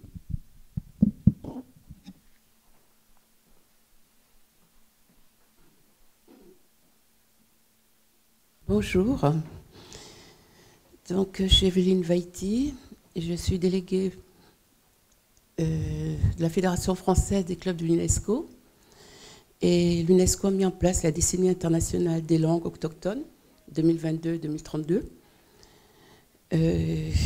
Moi, ma question, c'est que l'université étudie la langue navarro, tout ce qui concerne les autochtones des États-Unis. Or qu'en France, en Guyane, nous avons des autochtones. Nous avons des Kalinas, nous avons des Logos, des Arawaks, des Palikou, des Teko et des Wanayapi. Et au total, ils sont 6 peuples. Donc ils ont leur langue, ils ont leur terre. Et d'ailleurs, cette année aussi, ils ont été invités par le Canada. Ils travaillent souvent avec le Canada, parce que le Canada aussi a les Premières Nations, y compris les Inuits, vous venez d'en parler. Et ils vont se retrouver au mois de juin pour fêter justement les rencontres des peuples autochtones. Alors ma question est la suivante. Nous avons un peuple qui existe, ils ont une écriture, ils ont une langue, ils ont des livres. Comment ça se fait que l'université en France, on n'étudie pas ce peuple? Et on étudie les peuples des États-Unis qui, en fin de compte, qui ne correspondent pas tout à fait à la même histoire. Mais malgré cela, ils se partagent la même histoire, puisqu'ils se rencontrent régulièrement et qu'on n'en sait rien, justement. Chaque année, c'est les peuples, les 11 nations du Canada. Je ne sais pas si cette année ils vont venir, hein, les nations du Navarro, puisque vu le problème qu'il y a avec le Canada et les États-Unis, mais ils sont invités depuis le mois de décembre 2024 à venir en juin au Canada. Donc, moi, ma question est la suivante. Comment ça se fait qu'une université française n'étudie pas des peuples qui sont issus donc, de la France et qui ont une histoire? Alors, je ne vais pas parler au nom des universités françaises, hein, bien sûr, mais là, ça, c'est le hasard des recherches individuelles. Alors, comme je le disais tout à l'heure, à Bordeaux-Montagne, il y a des chercheurs qui travaillent justement, alors en géographie notamment, surtout en géographie, sur la Guyane et sur le Canada. C'est les deux collègues que je mentionnais, et même l'un d'eux, l'auteur de l'Atlas critique de la Guyane, a travaillé au Québec, et il travaille justement sur les deux zones géographiques, et notamment auprès de peuples autochtones qui effectivement travaillent ensemble, communiquent ensemble. Et pour eux, c'est la même chose. Leur recherche, le terrain de leur recherche, c'est certainement le hasard qui a fait que leur carrière les a amenés là. Nous, c'est vrai que notre terrain, c'est l'Amérique du Nord. Il se trouve que vous avez l'Amérique du Nord devant vous. Vous auriez pu avoir ces deux collègues géographes. Après, vous avez totalement raison. Et donc, le Navarro, pourquoi on apprend le Navarro ici? Parce qu'il se trouve qu'on a un collègue qui était disponible et que c'est moi qui lui ai demandé de le faire et que c'était donc ma zone de spécialité. D'accord. Mais vous avez raison de dire que la France, comme les États-Unis d'ailleurs, connaissent mal le fait qu'ils ont encore aujourd'hui, je ne parle pas de la période coloniale, hein, qui est terminée, mais comme aux États-Unis on parle d'une période coloniale qui dure encore. C'est pas terminé. Exactement. C'est pas terminé du tout. Vous avez raison, le point de vue qui dit que la période coloniale française n'est pas terminée, on le voit beaucoup malheureusement dans l'actualité avec la Nouvelle-Calédonie, avec Mayotte. Enfin, il y a encore des comportements qui posent question. Et vous avez raison de dire qu'on ne connaît pas assez bien ça. Voilà, on connaît pas assez bien l'histoire que la France a avec les peuples autochtones qui sont encore effectivement dans le giron français. Alors voilà, voilà, nous on est anglicistes. C'est vrai qu'à Bordeaux-Montagne, vous n'avez pas on a la chance d'avoir ces géographes-là, effectivement, font beaucoup de travail. Et pour les langues dont vous parlez, est-ce qu'elles sont enseignées nulle part en France? Ils sont enseignés en Guyane. Oui. Et ils ont des livres, des romans, il y a des écritures. Mais en plus de ça, je rappelle que tout au début, vous parlez justement des études par rapport à ces peuples, que vous disiez que vous faites des recherches sur les numériques et qu'il faut aller sur le terrain pour le faire. Sachez qu'il y a un Français qui l'a fait en 1712, c'est Lafitau. Lafitau est parti là-bas carrément en Nouvelle-France, il a vécu avec eux.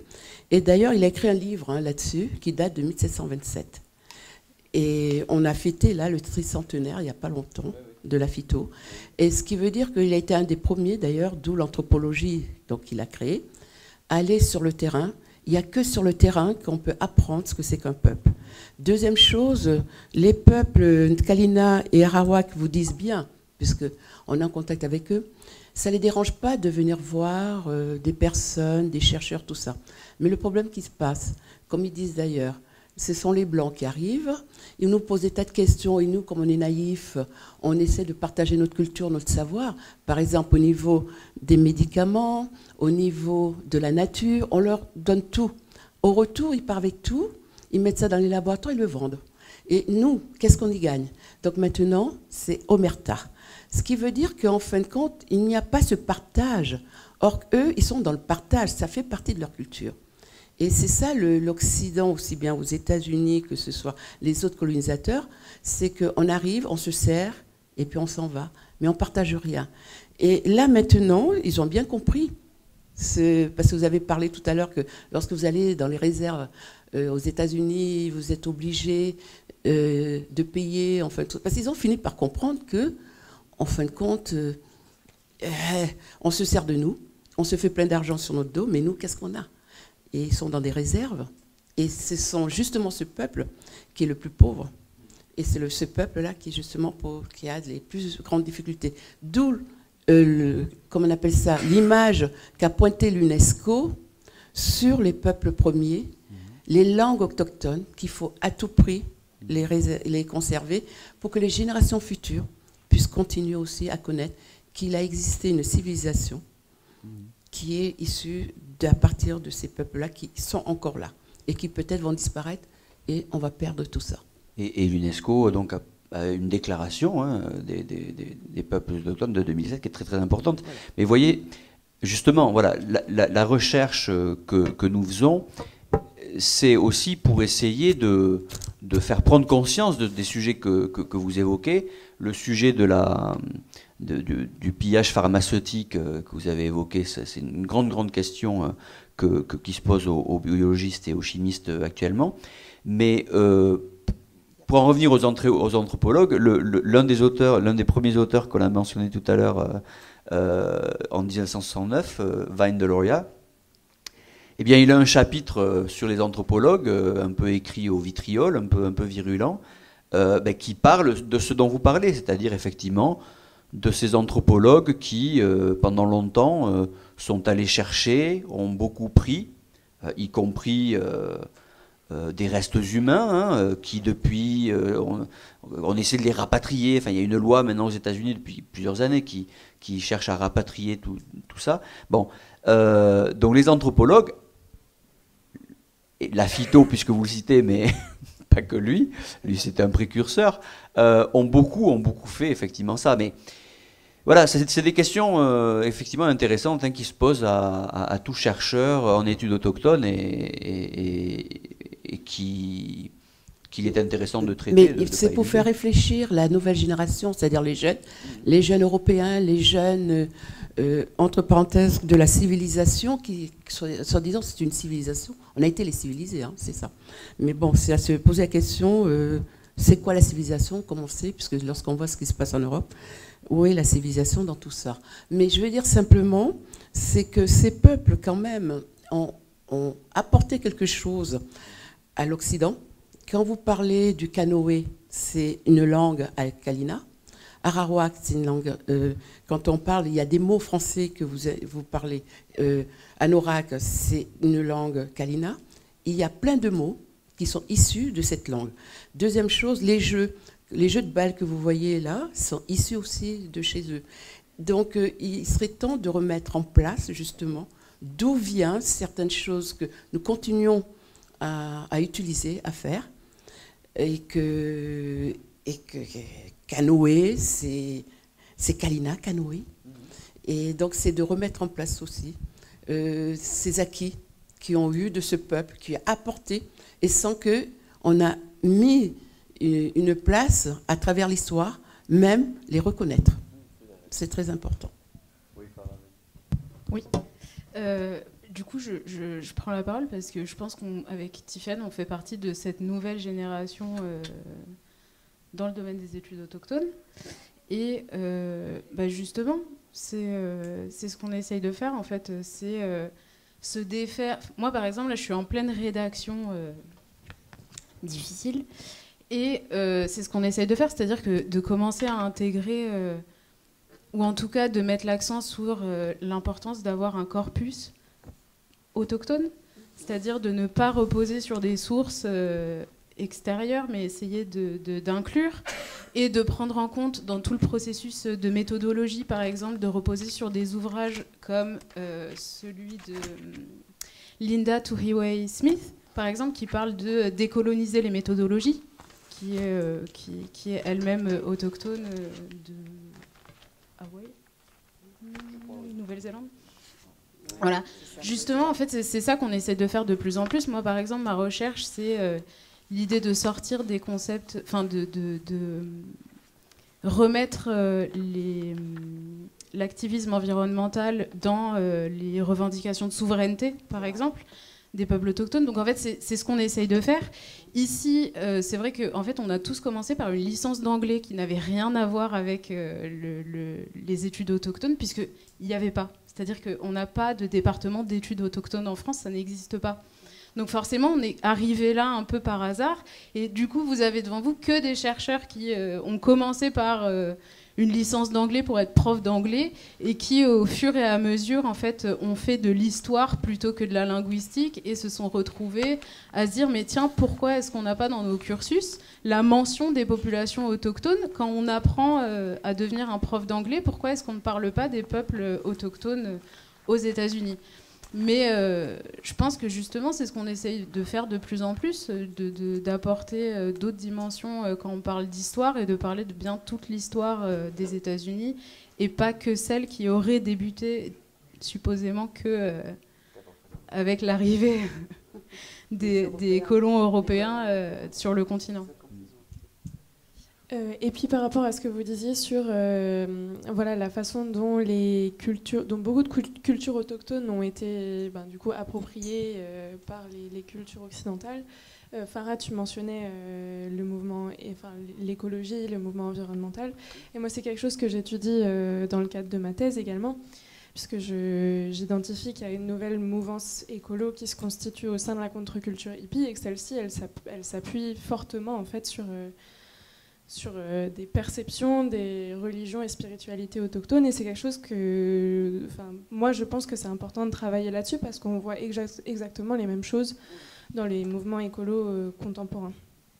Donc voilà, donc je pense qu'on peut, en partie par notre recherche, identifier justement ces logiques-là et les amener à la vue du public universitaire et peut-être du grand public si on est un peu optimiste. Mais voilà, en tout cas, c'est effectivement des choses qu'on prend tout à fait en compte, c'est des choses qui sont très importantes dans nos recherches, et on a bien conscience de ces enjeux-là, et c'est quelque chose qui compte beaucoup pour nous. D'autres questions?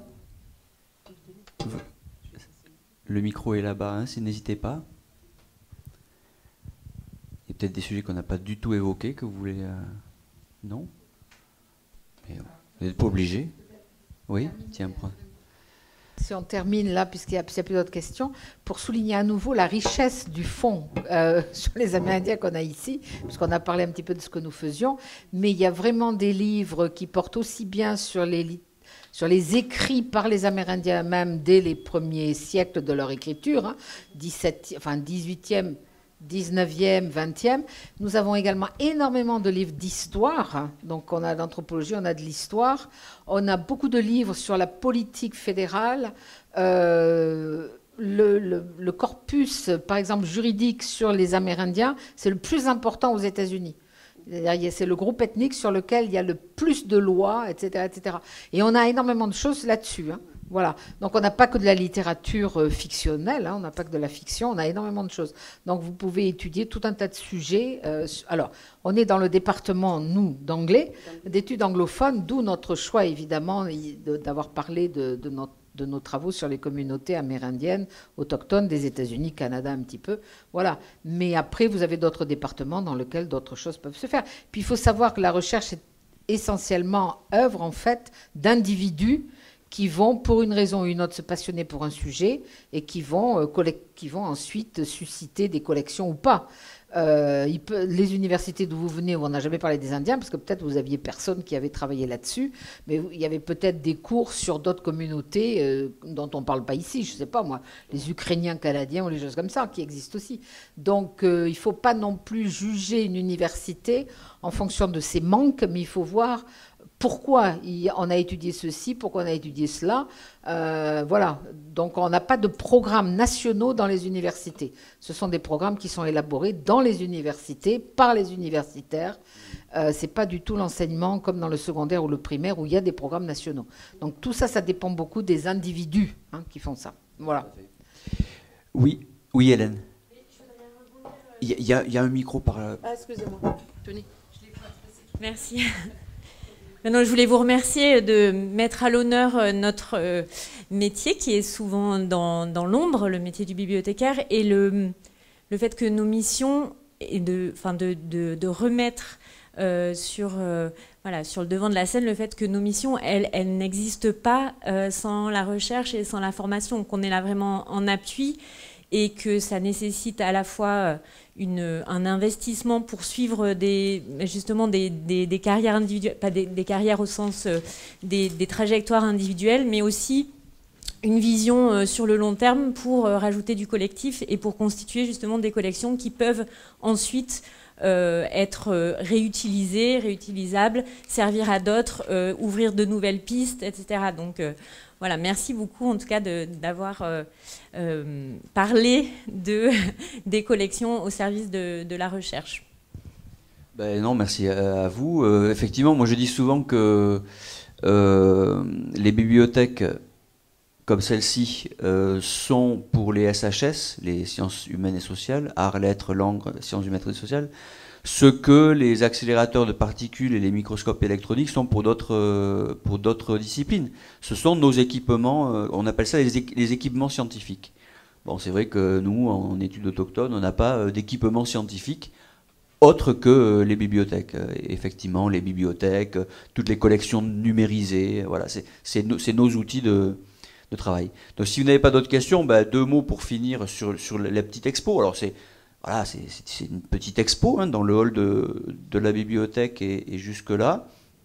On a fait une sélection. Alors d'abord, il y a peut-être le tout début, avant toi Bernadette, il y a Michel qui a dit 2 mots, Michel de Montaigne, qui a dit 2 mots sur les peuples autochtones d'Amérique. Et donc vous avez un bel exemplaire de ces essais ouvert à la page où il parle, où il dit notre monde vient d'en trouver un autre, etc. Et il y a une belle page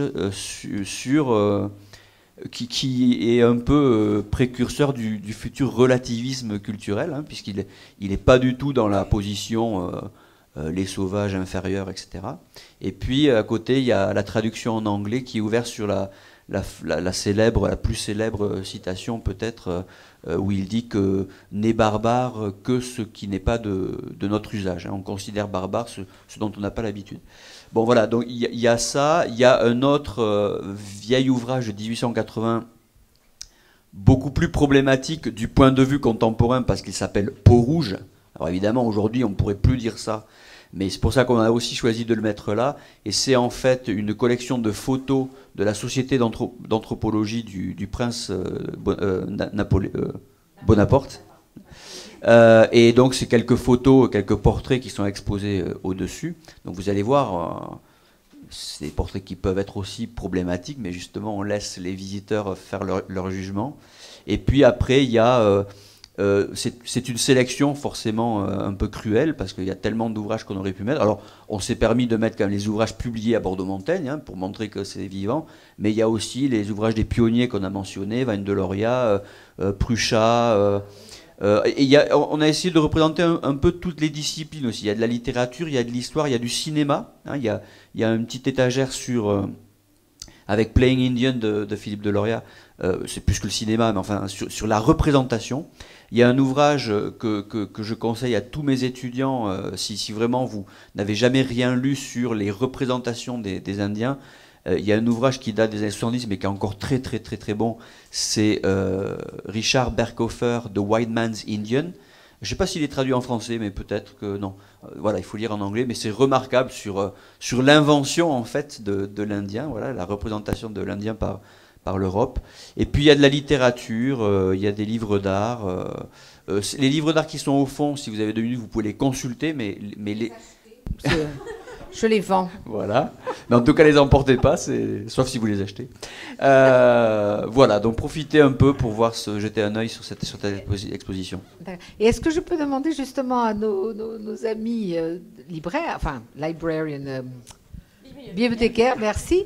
Est-ce que vous faites, dans votre métier, est-ce que vous avez entre bibliothèques, je sais qu'il y a bien sûr le préuniversitaire, etc., interbibliothèque, mais est-ce que vous faites des espèces de promotion de vos collections ?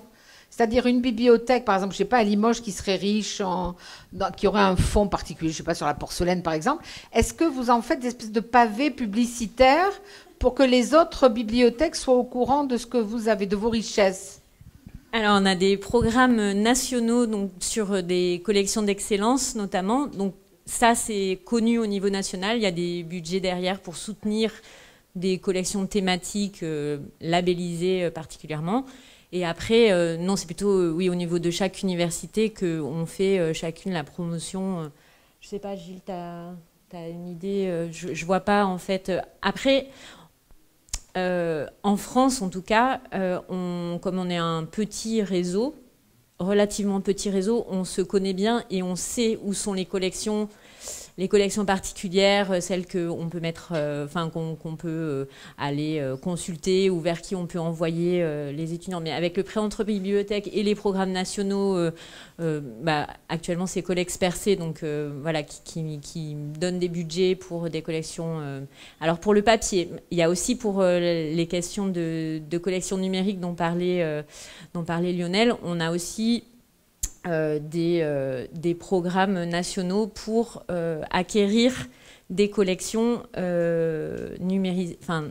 numériques plutôt, pas numérisées, numériques, mais qui soient accessibles à tous, des archives en fait de documentation numérique. Donc pareil sur des thématiques, sur des fonds précieux, des fonds spécifiques, les langues rares par exemple. Enfin voilà, il y a tout un tas d'initiatives comme ça pour soutenir effectivement la constitution de collections d'excellence. I just want to say dawa'e to all of you for taking such an interest in all of us, of course, and especially for the Navajo class. And to Amanda for opening my eyes to something that I never thought of before in terms of the colonizer's point of view and how that cooperation works. So thank you very much. Merci beaucoup.